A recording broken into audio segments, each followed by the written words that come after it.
యాయిరు అనే సమాజ మందిరపు అధికారి యేసయ్య దగ్గరకు వచ్చి ఆయన పాదముల మీద పడి మరణానికి చేరువలో ఉన్నటువంటి తన కుమార్తెను స్వస్థపరచుమని యేసయ్యను వేడుకుంటాడు.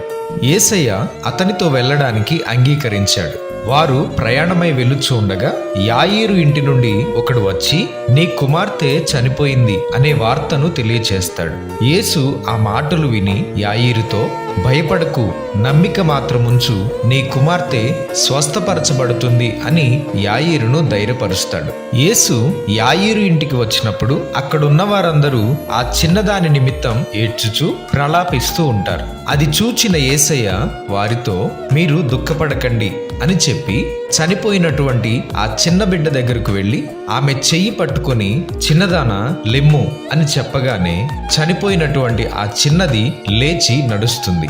అక్కడున్న వారందరూ జరిగిన కార్యాన్ని